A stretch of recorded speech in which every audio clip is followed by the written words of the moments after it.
Ce qu'utilise votre cerveau inconscient pour vous faire sentir moins mal vous empêche d'accéder à votre plein potentiel. Les personnes qui rencontrent le succès dans leur vie, que ce soit en affaires, dans le sport ou dans leur vie familiale, savent mieux que quiconque à quel point il est important de placer leur esprit en mode positif.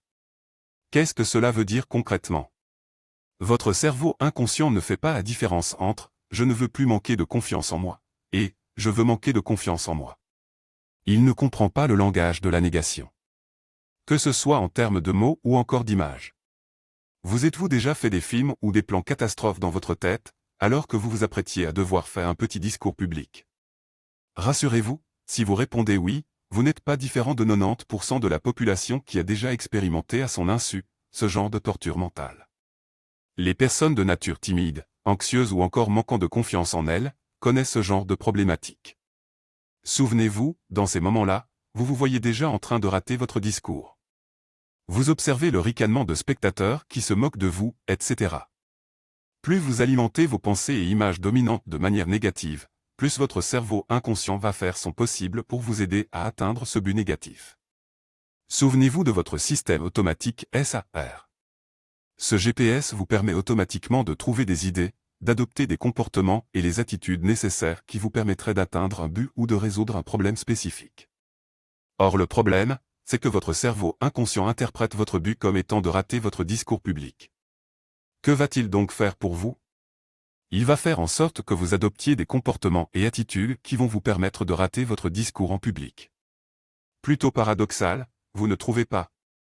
Il est donc très important de comprendre comment fonctionne votre cerveau inconscient.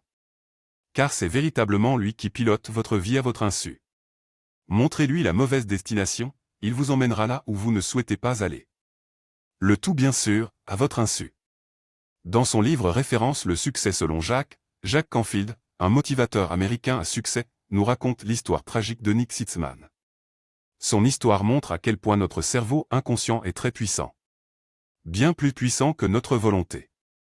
Nick Sitzman était un jeune homme vigoureux, ambitieux et en excellente santé. Il exerçait le métier d'agent de triage dans une cour d'une entreprise ferroviaire.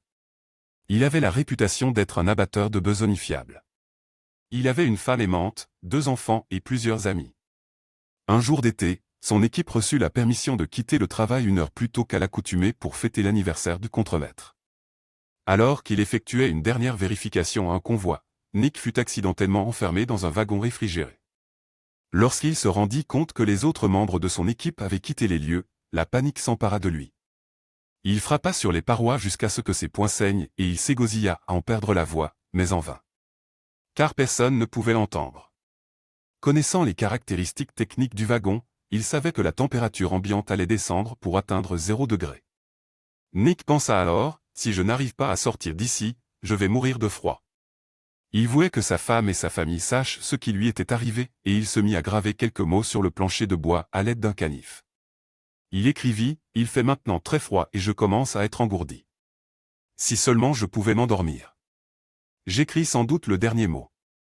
Le lendemain, lorsqu'ils ouvrirent les lourdes portes du wagon, ses compagnons le trouvèrent étendu sur le sol.